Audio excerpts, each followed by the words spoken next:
Check this out, the new Samsung Galaxy Watch 4. I received mine 2 weeks ago and have been using it ever since. I have been actually following this watch since the rumor came out that the Watch 4 will adopt the Google's Wear OS. And I am glad it actually happened.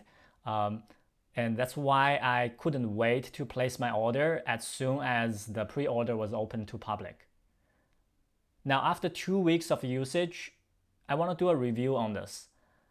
But I don't want to do this type of checklist review that goes through each single detail of the watch because there are already many of this type reviews out there and they were very well made.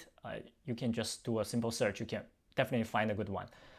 Now, since I have been a long-time active2 user, what I'm gonna do here is to do a comparison review to surface those notable practical differences that you will notice if you upgrade from active2 to Watch 4.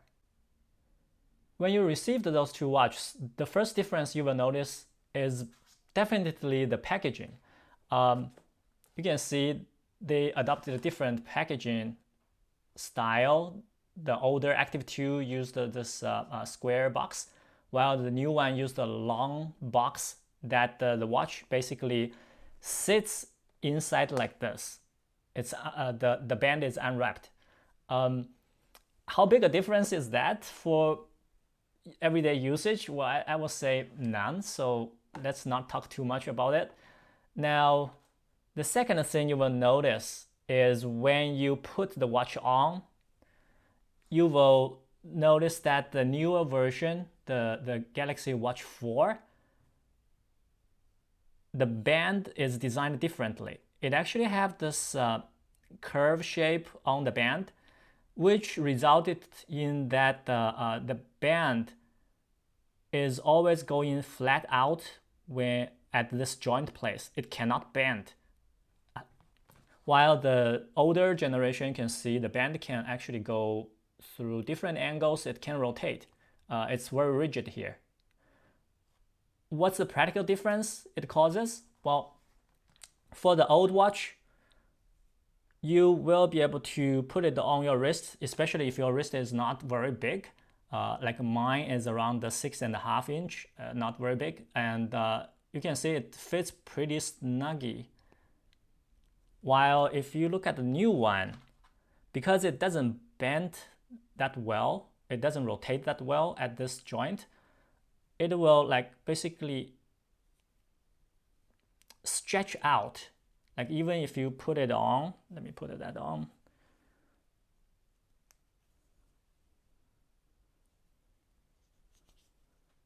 Even if you put it on, you will notice that it actually stretches out here, going further out, and it becomes wider than your wrist. You can, of course, just trying to like make it really tight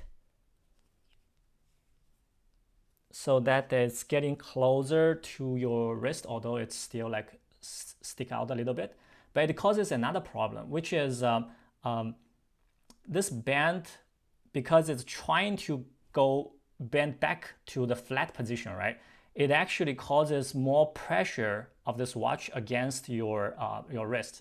You probably can already see it. It's sitting into my skin pretty deep. So it will not be comfortable if you tighten this too much. Even if you keep the same tightness as the old watch, you will still get more pressure from the watch body to your wrist.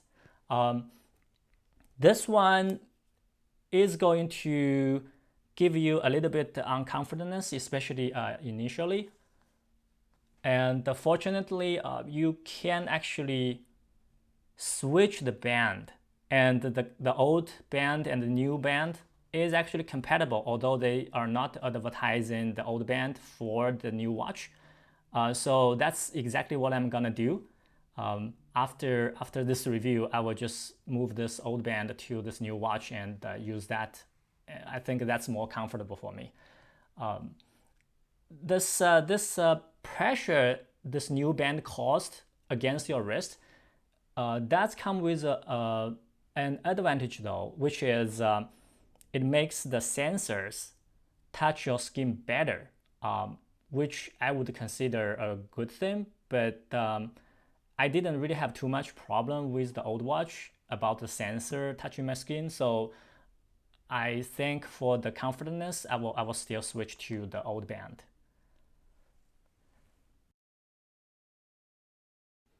Now, after you put your watch on, the next thing you will pretty soon notice is that for the old active2, the watch can be turned on by just double click that screen. And I don't think you can turn this off. At least I was not able to find where to turn this off. It's always there, which is actually not very good because sometimes you just accidentally touch it and the watch will start to like doing crazy things. While the new one, it doesn't have this double click to turn on, at least not initially. Like this is better. I actually like this. I don't want the watch to be accidentally turned on just by unintentional touch of the screen. Instead, you have to use the button to turn it on. Now, this good thing is that if you do want that tap turning on screen, you can actually change it. I think it's somewhere in the display setting. Yeah, in display. And here you can say touch screen to wake. You can turn it on. And after that, you can turn it on, but it's a single click turn on instead of a double tap. The next difference you will notice is the watch button the function buttons are switched. So in the old watch, this button on the top is going back, and the bottom one is home. Basically, whenever you click it, it goes back to your home screen, no matter how deep in the app you are. But for the new watch, it's swapped. So the top button is the home button, and the bottom button is the back. So there's a learning curve or adoption time frame that you have to like get used to the new one if you switch from old to new, old active2 to the new Watch 4. After using these two watches for a while, the biggest difference you will notice is actually the ecosystem difference. These two watches were using different OS. The older active2 is using Samsung's Tizen OS, while the new one, the Watch 4, is using Google's Wear OS. Now, the user interface are actually pretty similar because they are both using Samsung's user interface, so you will see a lot of similarity of how you operate the watch. The biggest difference lies in the apps, the app availability.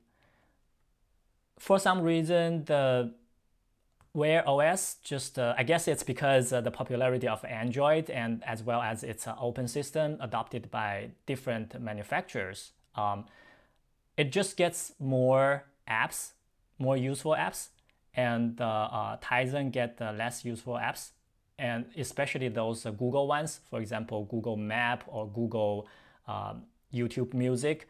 So they are available in Watch 4, but not on the Tizen-based active2. There are also apps that the service developed the app for both watch or both operating system. For example, Outlook. It exists in both watch, but the Outlook in Tizen system is a bare minimum. It can check email and that's it. While if you look at the Outlook in the Watch 4, you will see it can actually access email as well as access your calendar. So the interface is also like more polished. There are also examples of apps of services that have app on both watch, but the app developed for Wear OS was made by the service provider themselves, while the app on the Tizen system will very likely be developed by an indie developer, like some third-party individual developed that app to connect to the service, and that app is usually also not free. So overall, there's a pretty big difference on app quality, app availability, and the app cost in these two systems. And definitely Watch 4 wins big on this one. And that's why I jumped as soon as Watch 4 was available.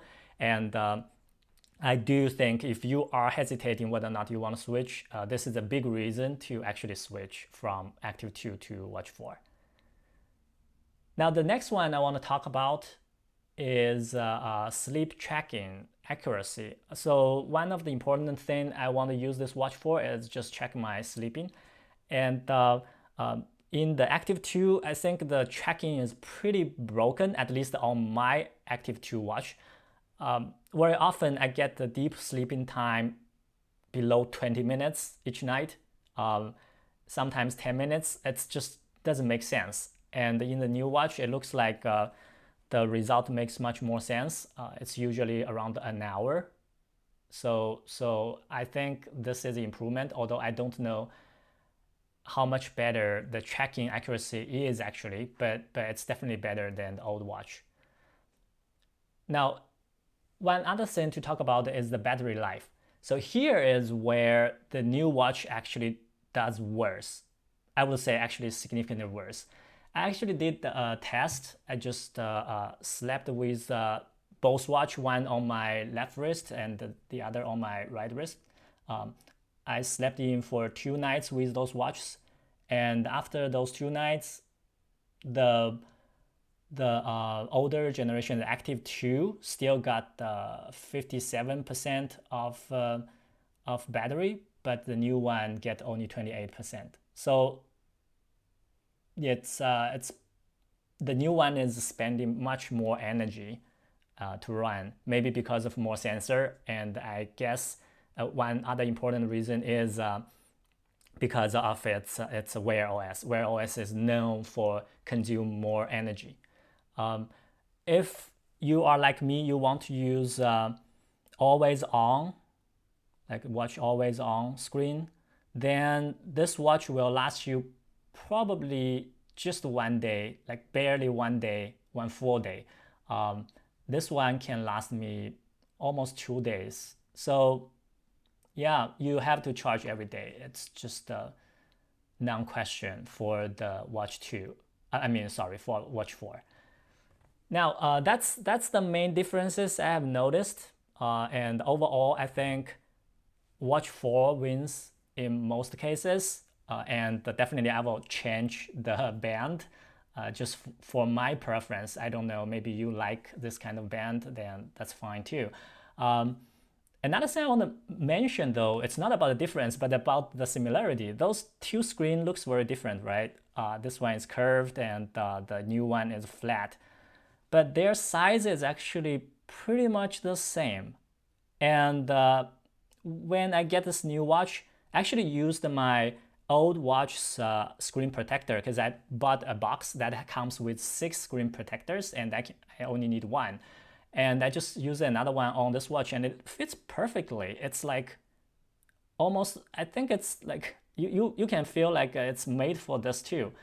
So if you have an old screen protector left over from Active2, you can definitely use it on the Watch 4 without any problem. Although I do like the screen being flat because now I can also use a glass screen protector if I can find any. In the old one, it's just not practical. You cannot use glass ones. All right, cool. That's the major practical differences I've noticed after using these two watches for a while.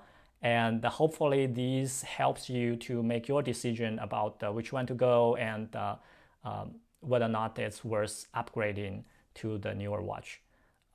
Thank you for watching, and if you think this one is helpful, please put the like below the video, and I'll see you next time.